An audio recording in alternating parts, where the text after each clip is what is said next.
We are back for another analyst interview, this time sitting down with Matty G from Insight Fantasy Sports. We have our little beverages ready to go. He has a Tim Tam. His baby, or not baby, his small child is asleep. This is Fantasy Basketball International. This is Balls Deep. I'm the type to get shit done. You the type to observe. March Madness on my speakers, but today's November 23rd. Got something loud in the blunt, yeah. I don't say what I want, yeah. Probably somewhere sunny and tan. Foreign women in the sun, yeah. That's all that I need. That's all that I need. That's all that I need. Got my brothers with me. Got my brothers with me, and my mama's healthy. That's all that I need. Well, welcome to the Balls Deep podcast, brought to you by Fantasy Basketball International. I am your host, Adam King, at AdamKing91 on Twitter. Is where I am. We are doing another analyst interview show, recording at night, so a little bit different. Most of the time I'm recording early in the morning, but having a fellow Australian on the show. We are doing this. We're missing State of Origin for this, so any Aussies that are watching post-recording, appreciate the time and the love that we're putting into this by missing State of Origin. Matty, thanks for squeezing me into your nighttime schedule. My absolute pleasure. When you said that, though, you were going with the Tim Tam and the drink and the small child. I thought you meant the cat that had jumped onto my lap just before we recorded. I'm like, yeah, she'll be asleep, man. How you doing? Good to see you, Kingy. Yeah, no, good. We had a pretty lengthy conversation before we came on air, as we often do, and just getting ready for the Olympics. I love this time of 4 years, every 4 years when the Olympics rolls around, and the Boomers had a good win this morning against Serbia. So I don't know, we're looking okay for the Olympics. We're in a tough pool, but I just love all of the Olympics, the random sports that you don't usually get to see. What favorite sport for you? Oh, synchronized swimming. I know nothing about it. No. I would probably say like just seeing sports that I've never thought, like hammer throw. Just watching hammer throw, I think is fun as hell. People just hurling things through the air. Diving, it still blows my mind. Just watching how little the splashes get, and I'm like, come on, like that's just, it's incredible. And just the shit that you can't do yourself when you see other people do it so incredibly well, which is everybody who's an Olympian. It's awesome to watch. What's your favorite sport to watch? What do you tune in for? It's probably athletics. Just track and field. I did it a lot growing up, so I just love watching the sprinting, most of the field events. Even the long distance at that level, the long distance events are still entertaining. So athletics, I would say, and swimming. I really enjoy the swimming as well. Australia. I think growing up as an Australian around Olympic time, and the Olympics starts off with the swimming, and we've always had such strong swimming squads. It just kind of fires up Australia for the Olympics more so because it's like the first big batch of events is, it goes from the pool to the athletics track. So we always get to. It's great to see on like day 3 that Australia is winning the Olympics. Yeah, you're like, oh come on, it doesn't last long. We're doing it doesn't last long. No, our medal tally is always pretty good at the first week, and then we get some random like archery and sailing gold medals, things like that, to at least keep us in the top. I feel like we're top 10 every time. I think we do okay. We're up there, but we can't compete with China and the US and that sort of thing. No chance. Anyway, this isn't an Olympics podcast. This is a fantasy basketball podcast. It is. So yes, another interview. Unlike a lot of my guests, I know the answer to most of these questions because we've been doing stuff together and we talk all the time. But as I do with all of my interviews, let's start with the fantasy basketball side of things. And how was it that you got into fantasy? Well, fantasy basketball, but obviously Insight Fantasy Sports cover a range of sports. Yeah. We, basketball has, I guess, been in my blood since I was a kid. So I guess when you love a game and you're passionate about a game, you just find ways to be involved and follow it or to be around it, to love it and appreciate it more than anything else. And I found myself doing that with basketball And like you said, like off air earlier, you're talking about Leonard Copeland and how we didn't have summer league and all this access to media when we were kids. You know, growing up in like the 90s in Australia, basketball just really hit big. Like it was the Jordan era. It was the fading stars of Magic Johnson and Larry Bird. You know, Shaq just came onto the scene. You know, like Hakeem Olajuwon, like these legends of the game. So it was a different time. And that's what really just like fueled my fire. And then I just got into fantasy. Like someone said, do you play fantasy? And I was like, nope. Like, do you want to? Sure. And then you realize how shit you go when you just try and draft your favorite players all the time and you don't think about it tactically. So, you know, I was a victim of that like anyone else. And that got me into fantasy, which was long before Insight, which is, just been its own amazing beast of guys. And how did Insight come about? That was with so like I know most of the guys that you're obviously doing your shows with. Skitty, you're on with regularly, but were they guys that you knew before getting into Insight? Mate, it was, to be honest, it was about basketball as well. We all met during COVID. So Matrix, who leads our NRL show, shout out to him. Him and I were playing NBA 2K for a Court Conqueror challenge. We were trying to get a LeBron James jersey playing NBA 2K. Okay. And you know, when you're just in random park games and you hear voices on the other end, it was a distinctly Australian voice, which you don't always hear. And I'm like, oh, mate, are you Australian? He's like, yeah, I'm Australian. He's like, I'm like, whereabouts are you? I'm like, he's like, Toowoomba. And I'm like, Sydney. And so he's like, oh, geez. And I had family from Queensland and Gatton and Laidley around that area, Lockyer Valley. And he was like, oh, mate. And so we ended up talking. We added each other as friends on PS. We played some games. He added me to a group of guys we played NBA 2K with, like a my team thing. Yep. And they were called the Molten Lads. So it was this Molten chat, which in Australia, if you know, is Moltens are like basketballs and footballs. And it's like our Spalding and Wilson. So Molten just naturally evolved and everyone just loved fantasy sports and super coach for the AFL and the NRL and NBA, obviously, NFL. So everyone was just really heavily involved in this other world of media. And so we always just used to, what we do now on air is pretty much what we were just doing in our chats.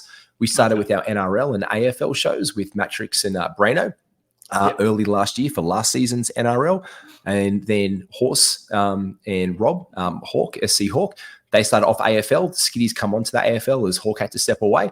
And then Matrix and I and Skitty and Horse, and we just all love the NBA. So that's where we are now from basketball. It's like it all started with 2K, to be fair, and COVID times. Yeah, it's interesting. Actually, a few of the guys I've spoken to in this series of the interviews, COVID played a pretty big role for them as well in sort of, I guess, sitting at home, nothing to do, and transitioning what was a hobby into something a little bit more. And we're lucky that we get to do that. I mean, I know from my perspective, my wife is very understanding, as I assume yours is as well. So shout out to the wives or the partners. Shout out to the wives. Like, I mean, I don't think we could do this without our wives and our partner supports. And I think that goes for everybody. Like when you do this after hours, because most of us have full-time careers. I mean, our guy, Joshy Lloyd, like he's like supreme in this industry. Like this is his life, his business, his full-time job. Yep. For us, we have that same passion that he has for it, but we have our full-time jobs, you know? So the one thing that you find in fantasy basketball analyst world is the love and appreciation of the game, no matter if you're him or you or me or anyone out there, even just listening, that the passion for fantasy basketball is just real and tangible. It is. And he is, I mean, the dream is obviously to do sports stuff full time, but that is not the case in for me and for you. And so I guess shifting away and having a look at what life looks like for you when you're not doing this. Again, I know the answer, but what is it that you do to make the money to allow you to do this?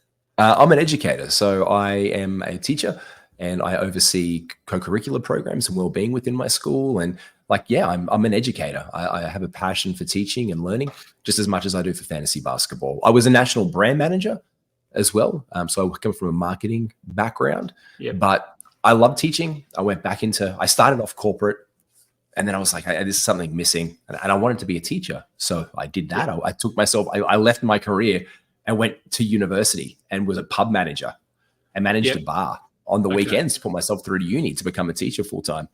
And I worked in radio for many years. So shout out to anyone on the Gold Coast, from Hot Tomato up there and CFM and Nova in Brisbane for the Nova networks around the place. So that was really fun.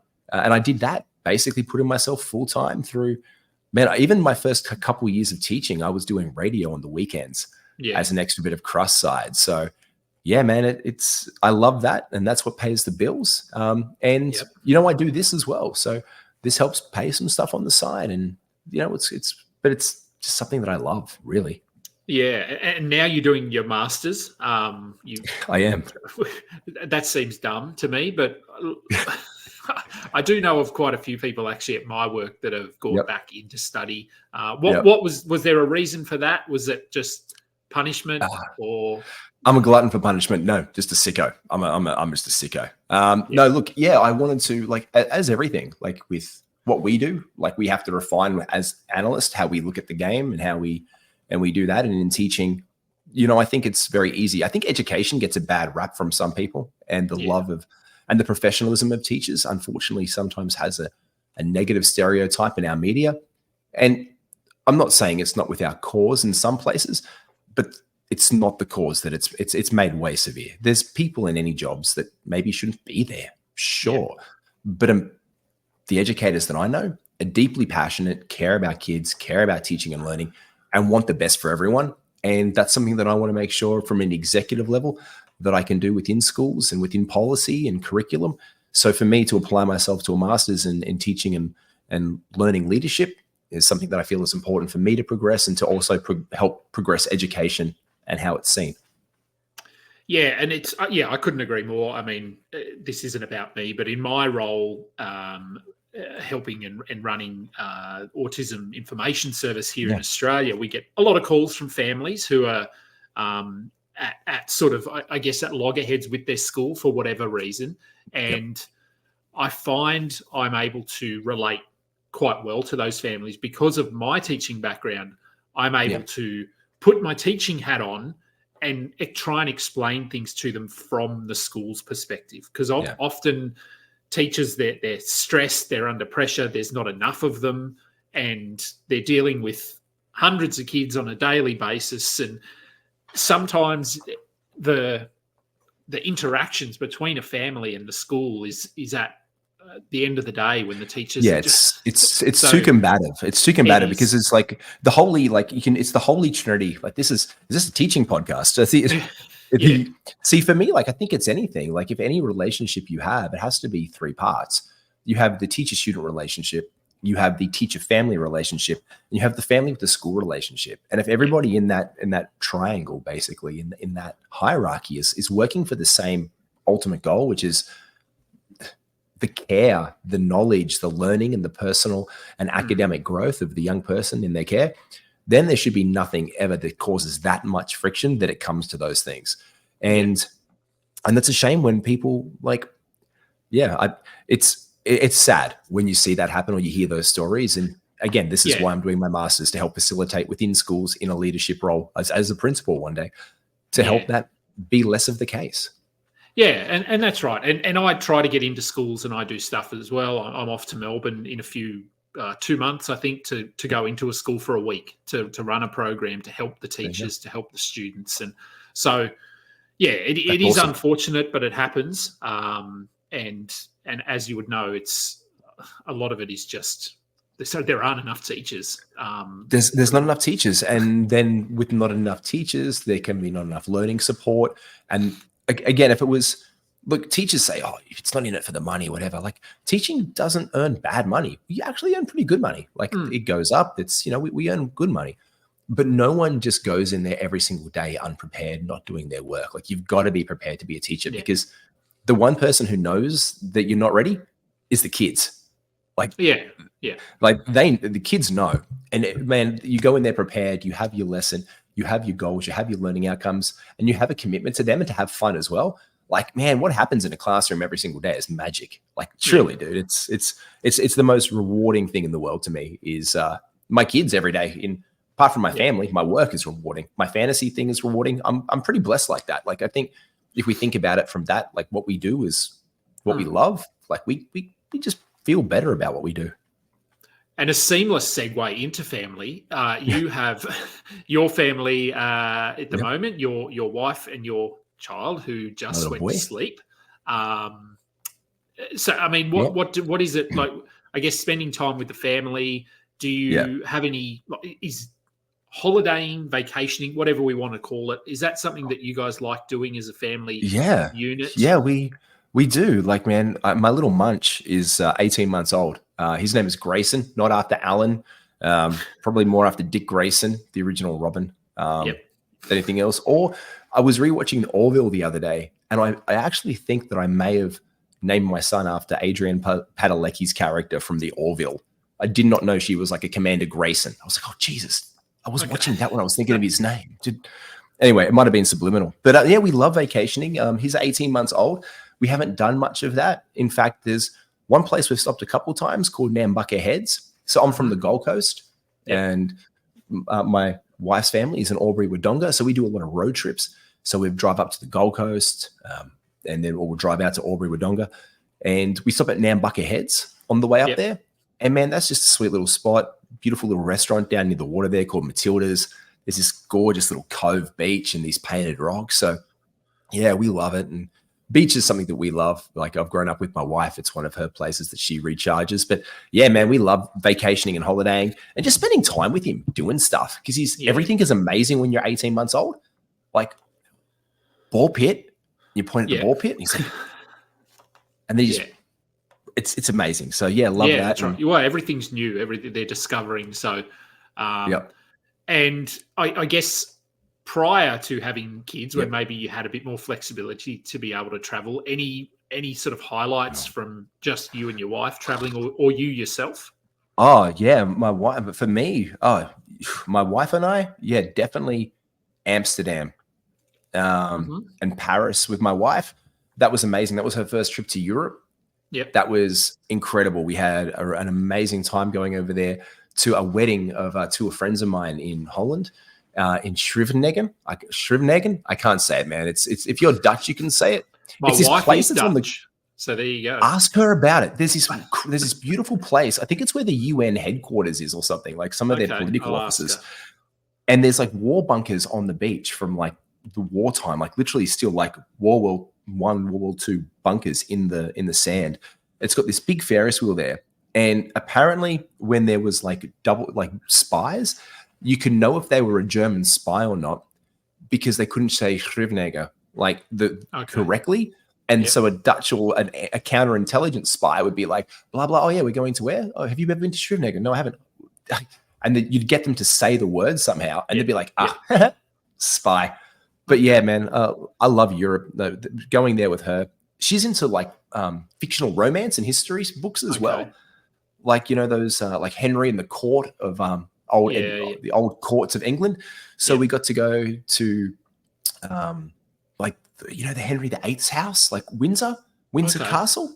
Yeah, got to go down to not Windsor Castle. That's the Queen's one. The other one, I can't remember the name of it. Like with the garden and the maze, that was pretty cool. But yeah, I love traveling with my wife. She's like incredible. So like just doing stuff with her is awesome. So yeah, love Europe and and the other highlight of me would be San Francisco. Just a gorgeous place to have gone to and stayed by myself, I guess. Yep, somewhere I'll be visiting this time next year. I might be in San Francisco. So fingers crossed. Can you? Fingers across. Where's your favorite place? Where do you trip to? Where do the Kings trip to? I mean, we've done Europe a couple of times. Obviously, America for me, just the sport. Like the trip we did last year, Summer League a few years ago, was fun. Like it was just going and being immersed in NBA and basketball and that sort of thing was great. But that's a trip I did with a friend, not my wife. So she has zero interest in going to America. So I don't even bother asking. For us, I mean, we've done Europe a couple of times. First time was our honeymoon. Second time was last year with the kids. So two very different trips. This. Yeah. Yeah.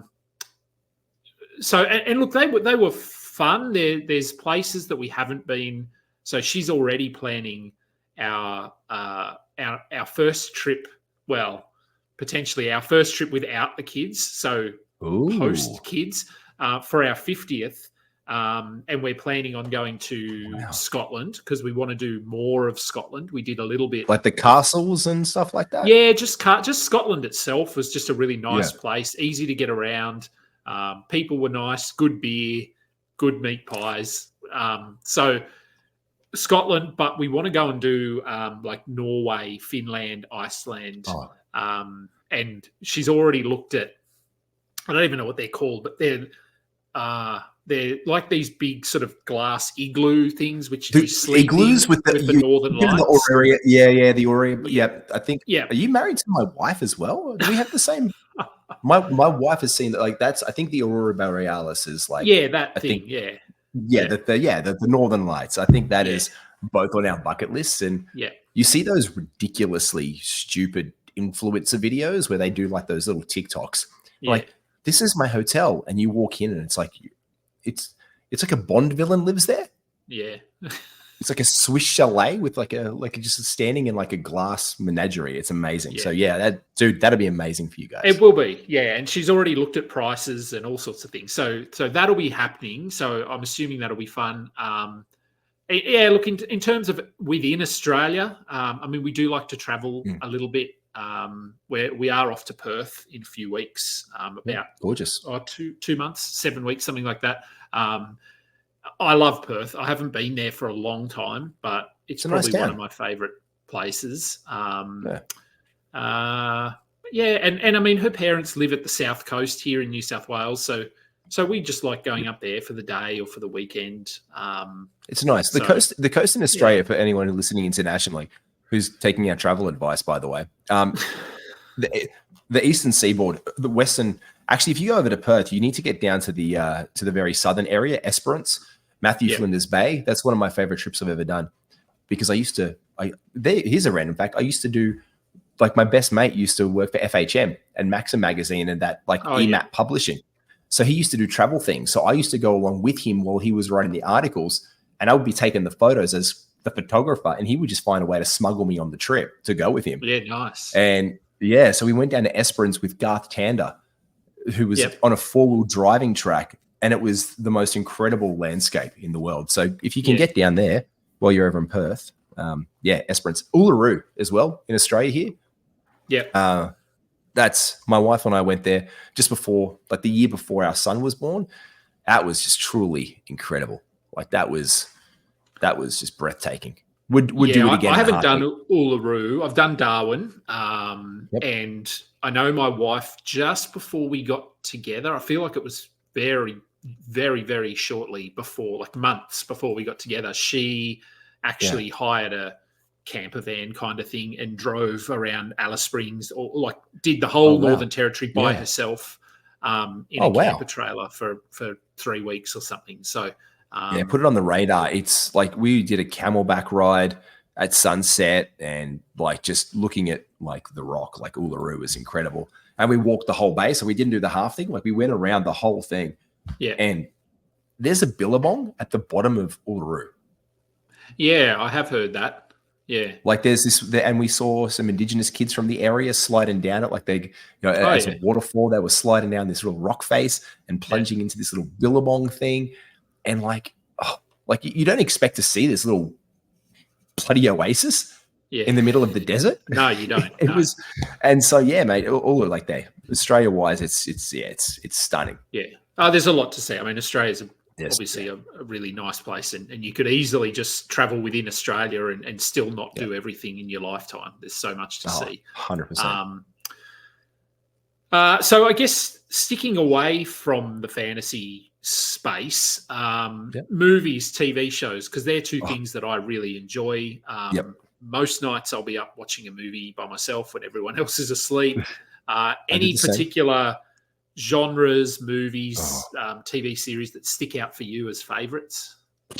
No, I have a top 5 with a bullet list, and nothing's kind of superseded that. And in my top 5, I don't put sagas in. So there's no Star Wars in my top 5 because I'm not bringing Empire Strikes Back into like being like, a GOAT, or Godfather 2 doesn't count because it's part of a series. So I have like my top 5, which is pretty eclectic, I guess you could say. It's a Wonderful Life, the old vintage Hollywood Christmas film. Yep. So my top 5, it's like a top 6, and there's like a movie that I bring in and out, would be It's a Wonderful Life, North by Northwest, Who Framed Roger Rabbit, which is the wild one. Big with Tom Hanks. I love Big. I think it's just like one of the best movies of all time. And Donnie Darko or Chasing Amy. Depends on the day. Okay. Chasing Amy is a personal like fave. Just I've got to meet Kevin Smith before as well, so that was a bit of a thrill. And then Donnie Darko interchanges there. But I just love cinemas. I'm like so excited for Wolverine and Deadpool next week. Like love all the Marvel things. I'm a comic book geek as well. You can't sit like, here you go. I got like my Chase Doctor Strange Pop Funko figure right there. So man, Stranger Things TV wise, I just love good entertainment. I'm binging like Jake Gyllenhaal and Presumed Innocent right now is incredible on Apple TV. Dark Matter was just on. Orville, I'm rewatching that again. That's actually just a great show. But man, I love good like you. I'm assuming you just love good entertainment. Yeah, I do. Yeah, I think it'd be really hard to come up with a top 5 list that actually stays the same. Like I'd go, oh, that movie, I forgot about that movie. It's so good. Nothing's shaken me from that 5 or 6, man, for a long time. There's been nothing that I've walked out of cinema-wise being like, oh, Oppenheimer. Oh, it's top 5. Yeah. I didn't mind Oppenheimer, but it was good. Inception flirted with it. Inception was probably the last modern movie that I think flirted with it for me. Like that was insane. I love that. So but I like classics. I like classics. So for me, good cinema. Yeah. Look, I tend to sort of have horror as its own genre because I love horror. The genre. You love your horror. I wouldn't include horror movies in my favorite movies because there's too many of them. One that it's sort of borderline horror, but I don't count it as a horror because I want to count it as one of my favorite movies, and that's Shutter Island. Okay. That's great. Leonardo DiCaprio movie. Yeah. So was that Scorsese? Yeah. Yeah, that's a good. That was a great movie. For me, I think a favorite movie is one that I can just watch over and over again. So even if I put it on and I've seen it multiple times, I'm still going to stop what I'm doing to watch it, even though I know exactly what's coming. So that would be in there because that has my attention. Another one is The Burbs. Oh, The Burbs with Tom Hanks. Hanks. Yep. It's in my rotation. He's one of my favorite actors of all time. I have a funny Tom Hanks story. But anything with Tom Hanks, I'll eat it up. Like his old stuff like that, like not like Money Pit, even with Shelley Long back in the day. Yep. Like those were incredible movies. Do you have any other movies that like go like bump out like that where you have to bend the rules for? Because I have one that I had to move out of my top 5 because I wouldn't break my rule. Look, I mean, the Lord of the Rings movies for me are ones that I wouldn't include. Same reason for you, because I like all of them as a series. It's not, I prefer one over another or anything like that. So I wouldn't include them. I don't include the American Pie movies because they are peak. For me, they're peak. Like when they came out, I was 20.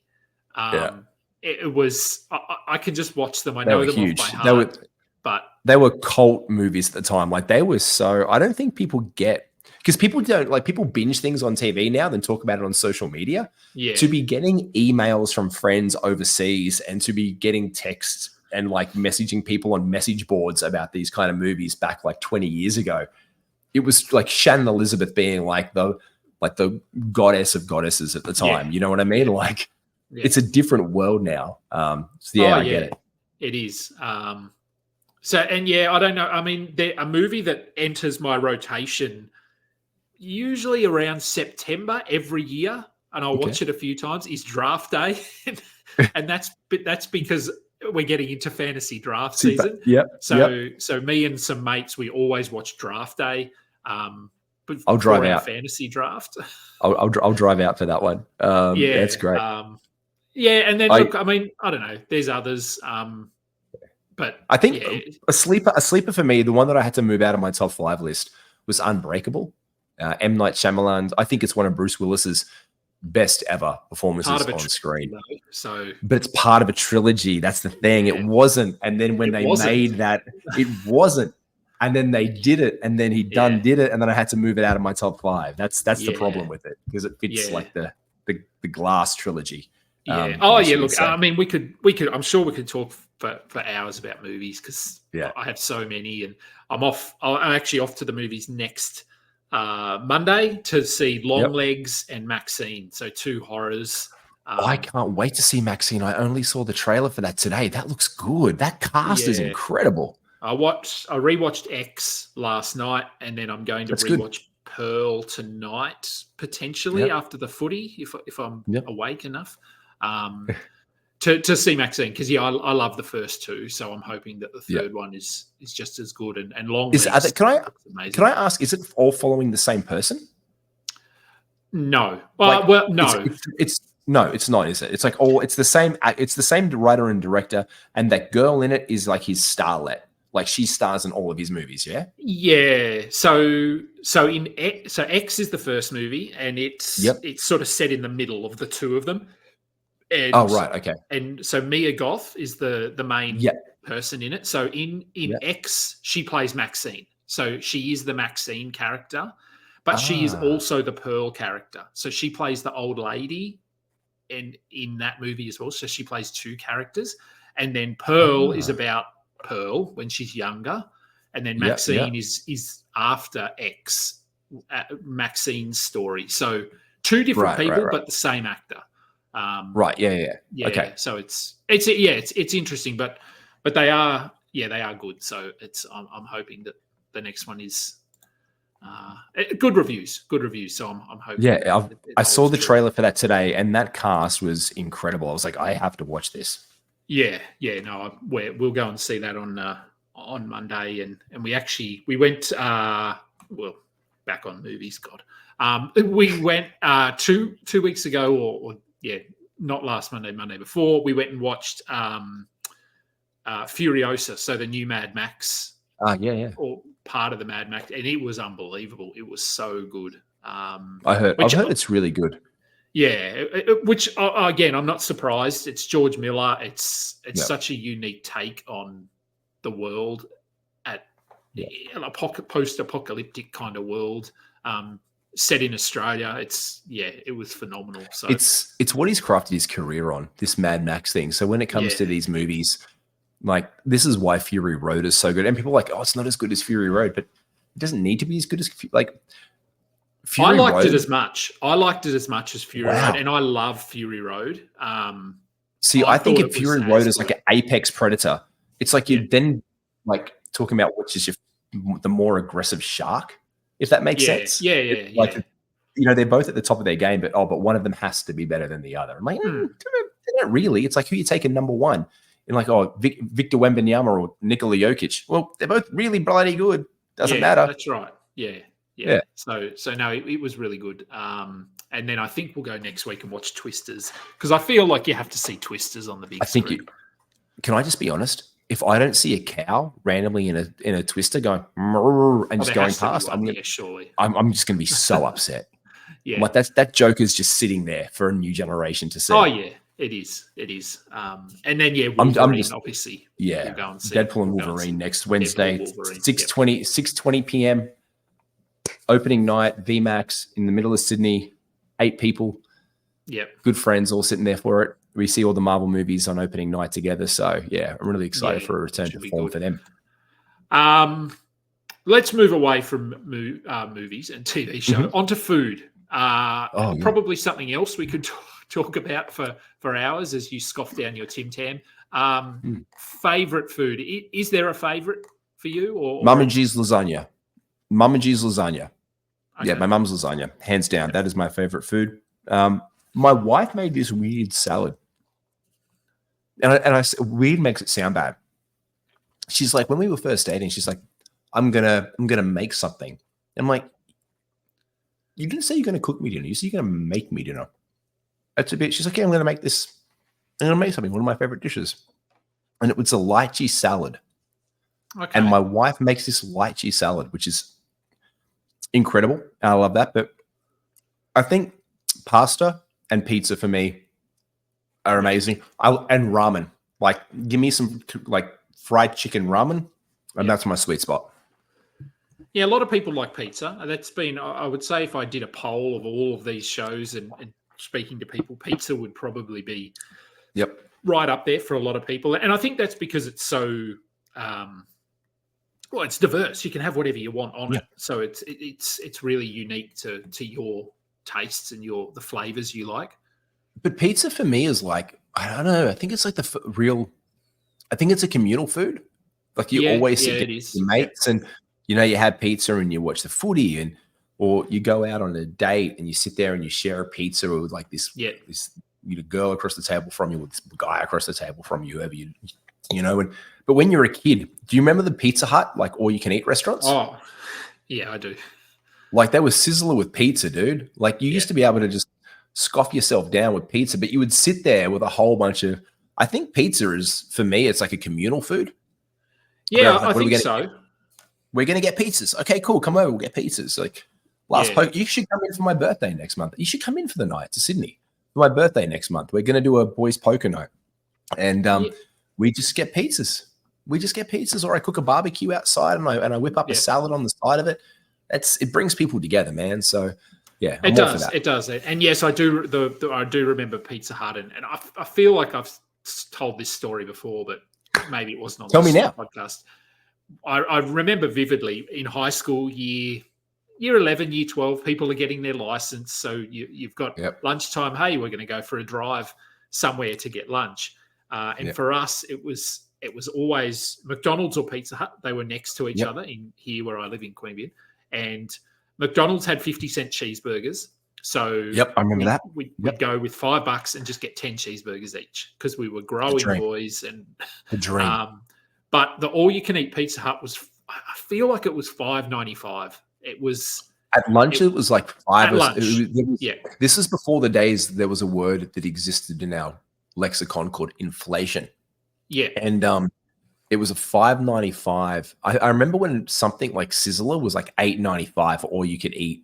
Yeah, on the side with like salad bar, but I think it was like $5.95 or $6.95 for lunch. It was super cheap. It was, and just being like we were all active, like 16-year-old kids, we would just go there and have so much pizza. And so I want to say there was the pasta too. There was like the meat, the spaghetti, and the white sauce one.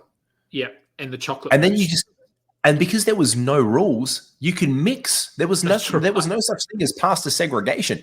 You just put all of the pasta on, and then you put meat and the creamy cheese sauce on top of each other, and you mix it. It was like eating a lasagna on your plate. Oh yeah, there were putting the meat sauce on a pizza and eating it. So, but anyways, I want to say it was before. Was it before COVID? I'm not sure if it was before COVID, but I had to go to, and only people who live in New South Wales will know where I'm talking about. I had to go to Orange. So the city of Orange, is sort of great wine district. It is, and we did have plenty of wine. So we took the kids. So I had to go there for work for a few days. So I said to the wife and the kids, "Hey, come along. Let's have a few days away." So we went to Orange, and I did my workshops and stuff that I was doing. And this was, as I said, COVID, maybe so 3 years ago, 4 years ago. So recent, very recent. They have an all-you-can-eat Pizza Hut in Orange. I found I'm Googling it immediately. You can Google it. I don't know if it's still there. I'm checking this out. There, but it was. Oh my God. It's the first thing that comes up in the Google search. Yeah. This is ridiculous. If you're ever driving anywhere near that area and you go to Orange. I just feel like I've gone in the hot tub time machine. And we went in. So I went in without the kids and the family. I just went in to see, do we need to book? What's going on here? And they said, no, you can just turn up for dinner. So we went in there, and the kids could not understand my excitement. I took selfies. It was a whole experience, and Oh my we God. walked in, and the first thing that hit me was the smell. It smelled exactly like the Pizza same. Hut from the 80s and the 90s. It was phenomenal. So I cannot. It has this smell of nothing that's quite yet cooked. Yeah. It's this weird. It's not cooked. It's not cooked. But then you get there, and they now have wings. Kingy, they have wings. Yeah. Oh my God. So it was. They were all ready to go. I'm like, I can't leave. I'm in heaven. Kingy, I'm seeing the inside of it, and it looks a little bit dialed back from the old days, and a bit smaller. To be fair, lunch is $9.95. Yeah. And dinner is $14.95, or you can eat pizza and pasta and salad and wings. Yep. And they had the chocolate mousse, exactly like they had the chocolate mousse. Yep. It was. This is. Yeah.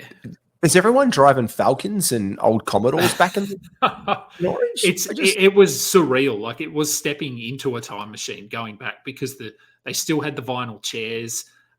They do. I'm looking at it now. Yeah. It was so weird, but so good. I actually have a really traumatic memory from we used to go for my birthday sometime, and my mum had constantly told me that I was born. By the way, my mother has changed the time of my birth at least 3 or 4 times during my years. And I remember pulling up to Carrara. Shout out to the Gold Coast. There was this Pizza Hut right in the middle of Carrara, and we drove down there. And we got to the car park, and I was like, let's go. For out of school, it was in the afternoon. And my mum was like, no. And my mum, she's in a wheel. So my mum's been in a wheelchair since she was 13 years old. So my mum doesn't get out of the car quickly. And I was we were in this old car where you had to open the front seat up to get out the back, like an old Ford something, red car. And I couldn't get out of the back. So I was like, come on, it's my birthday. I'm really hungry. Let's go eat. I want to go celebrate my birthday. And she was like, nope, we're not going until like it was in the afternoon. We're not getting out of this car until 4:57 p.m. And I'm like, what are you talking about? She's like, that's when you were born. And I'm like, I was born at like 6:40 at night. I'm not waiting in the back of the car for the next bloody 2 hours. And my mum randomly, just because she was pissed at my dad, I found out later, didn't want to get out of the car and told me that I was born at the wrong time of day, just so I had to sit my ass down in the back of the car. Yep. And I was like, what? I couldn't get out to get my pizza until like 4:57 p.m. because that's when you were born. I can still remember it. And I was like, I can smell that Kingy's talking about. It's right there. Oh, yeah. It's there. So if you're ever in Orange, anyone listening, if you're in Australia and you're in, oh my God, ever driving through sort of inland New South Wales, and you can get organic wine or you can eat pizza. That's right. Yeah, it's fantastic. A miracle. Yeah. It looks so normal. I have photos. I have a lot of photos of myself there, and yeah, it was something I'll remember for the rest of my life. Yeah. I've got to ask about fantasy because I've just had the little alert go off in the back that 2 people have taken picks in our analyst keeper league. In our dynasty league, Gary Trent and Peyton Pritchard have gone off the board, as well as Dennis Schroeder. How many picks deep is that, Kingy? It tells me that are we going 14 deep? B-Dub set it up. I was only going to do like 8 or 10 rounds because I just thought people are just going to get bored and not want to do it. But I think he made it at least 12, maybe 14. So yes, it could be going 14. It could be into going November. Like 420 deep. Yeah. I love this. This is great. There you go. This is awesome. I'm hearing the alerts in the back of my head. Go fire away. Next question. Apart from Pizza Hut and traumatic birthday memories. Oh yeah. No, last one. Music. Again, God. I mean, if I take the lead on this one, music for me is I like songs rather than specific genres or anything. I mean, there are groups and bands and singers that I like. And I'm probably, as I think, I don't know, a lot of kids, but for me, I feel like I'm influenced by what I listen to, what my parents listen to. when I grew up. And even though I was a bit, what is this? What is this then? I want to listen to what's on the radio when I'm 15. Now I listen to Elton John and I listen to Billy Joel and Queen and John Farnham and things that were playing in my house when I was growing up. Is that the same for you? Yeah, pretty much. Like I remember picking up a cassette from a place called Sundale. So there was an old shopping mall that is now it's now houses. I think it's a Meriton developed houses. It was called Sundale Shopping Center on the Gold Coast. And I remember going with my dad to like a record shop and picking up a cassette for like the Blue Oyster Cult. And my dad had all these cassettes and these vinyls. Like I did like ZZ Top, and he had the Tour of Duty like vinyl and cassette. And I grew up with music. It's like I have a really eclectic taste because of that. I was always around it. There was always music playing in my house. I would listen to like American Top 40 with Shadow Stevens on the Saturday or Sunday nights on the radio. I worked in radio for over a decade. So music has just been always around me. I've got to interview heaps of DJs and music artists. And, and now I just find like I get some 80s stuff in my head. Like my school did a Back to the 80s musical. Our senior students did. And it was awesome. And those songs that came up, and then I find myself just listening to like these 80s songs. So I'll put on like Mark Ronson. I've been diving Mark Ronson all of a sudden out of nowhere lately. And I think I grew up a bit. For me, obviously, I think it comes back to basketball again. I kind of grew up on hip hop and R&B. Yeah. Like you find yourself in that niche because I always loved my rock and roll. I love rock and I still do. But at the same time, like I've always loved that street side of, I just got it. Like I listened to it and it's cool and I appreciated the beats. And yeah, man, I know you mean, I think if you love music, you can just appreciate everything. Yeah. Like movies, you just appreciate good stuff. Or the one thing I've never been into was like screamo. Like I can't understand what you're saying. Yeah. I think I'm the same. I just like music. I have it on all the time, and it's, for me, a lot of songs I like because they remind me of something in my life. Like I can remember when I first heard that song, or I have this song I associate it with a girlfriend that I had, or I associate it with a road trip for basketball. So a lot of songs do that. They're very nostalgic.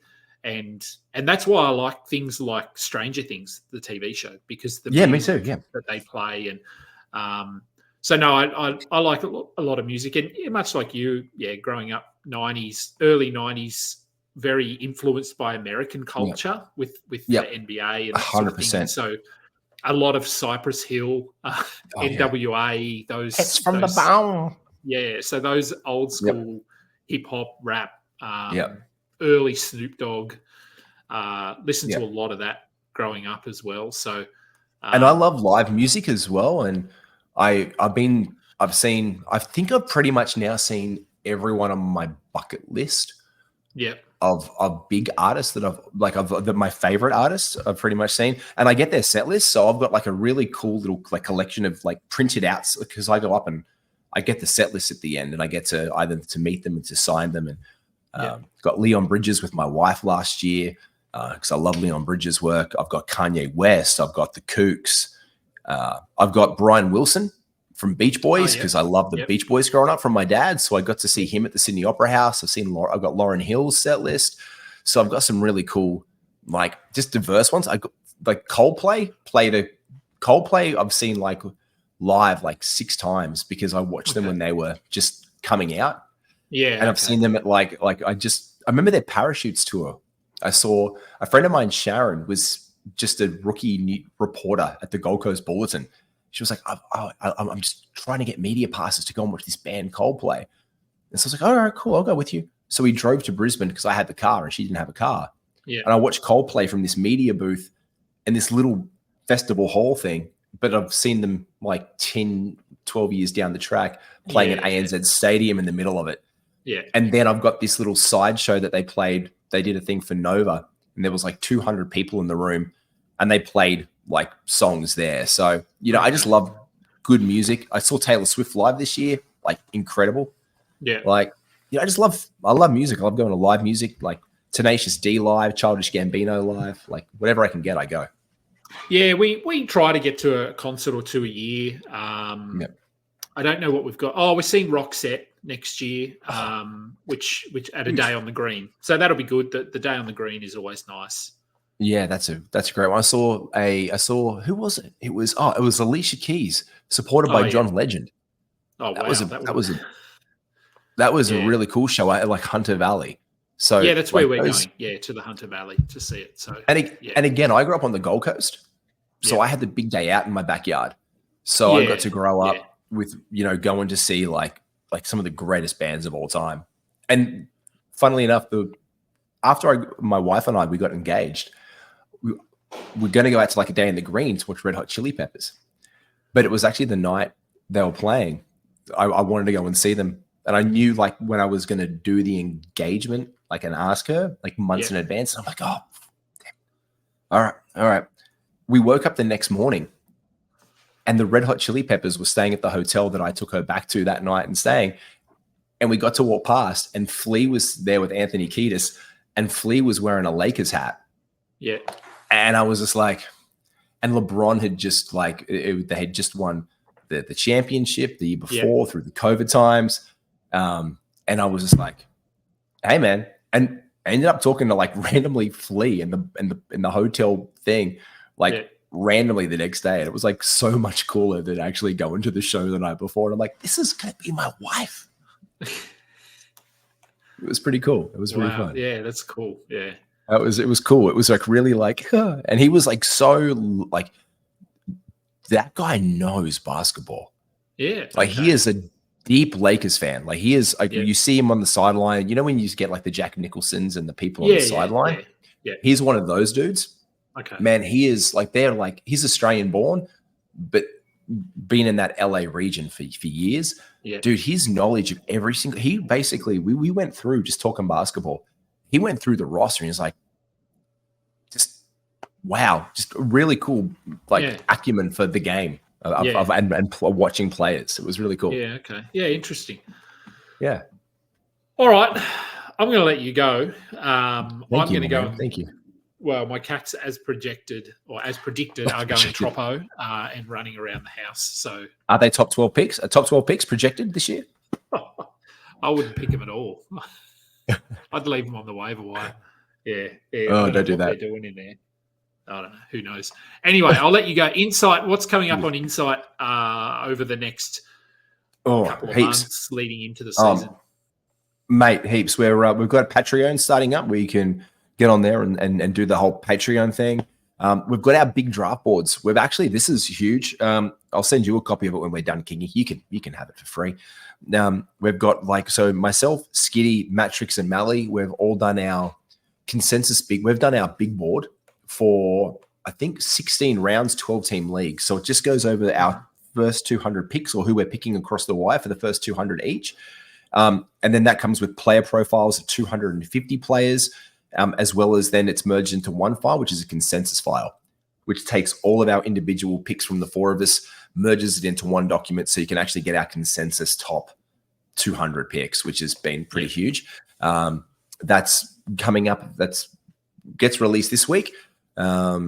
As you can buy it now, but it comes out the 5th of August once, shit like Kyrie Irving's hand doesn't break.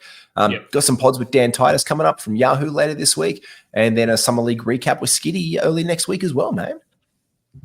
Yeah, good. It's a bit of a quiet time, but there's still plenty to talk about, and I feel like we're moving into next season earlier and earlier every year. So, which is gret. Are you where is our number one pick, Alex, sitting with you right now after today?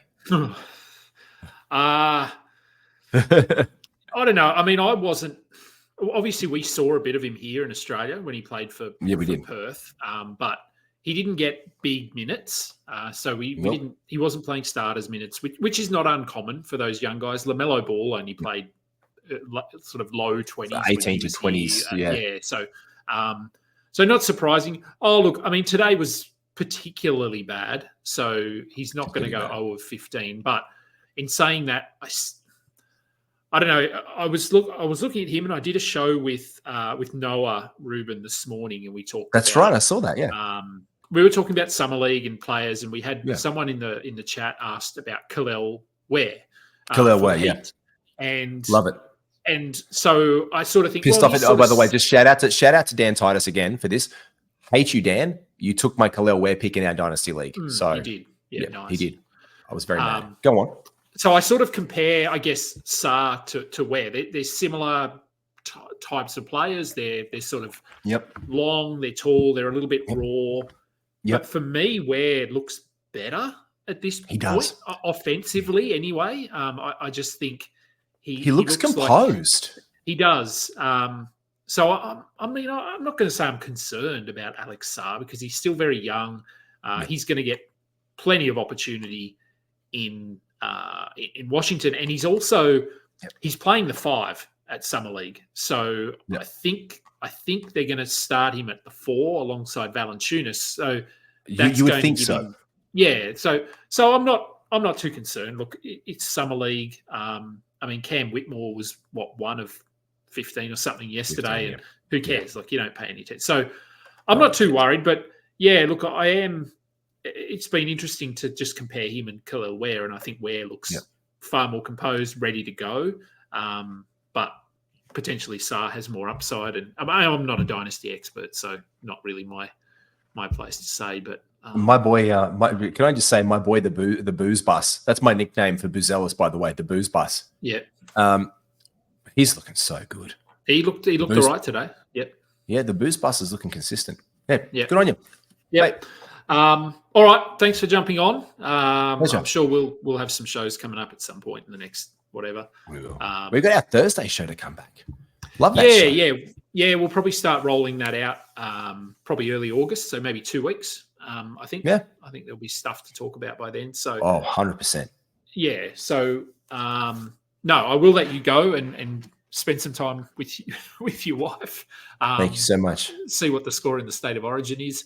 And yeah, I'm not confident at all that New South Wales will win, but who knows? Do you want to know live on air?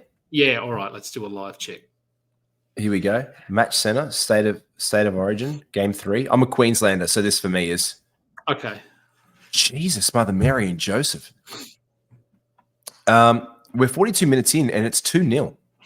Right, tight game. 2-0. To who? Who's winning? 2-0, Queensland. The Maroons are up 2-0 after 42 minutes of football. We haven't this is an absolute. Not much. We've missed nothing. There is nothing. Plenty of defense. Plenty of defense. Mate, get out of here, Kingy. Thank you so much. Right, I'll go and watch that. Thank you, everyone, for listening in. We'll have a lot more of these coming out. I've got some really cool guests lined up. Like, subscribe, head over to Discord. Our draft-only leagues have already kicked off, so you can jump in there. $5, I think. You can win about 60 or 70 if you end up winning. So jump in there and join a league, or 6, or however many you want to join. That will do for this episode. Quick. Get on them. Until next time. They feel really quick. Get on them. Yeah, they feel real quick. Get on that.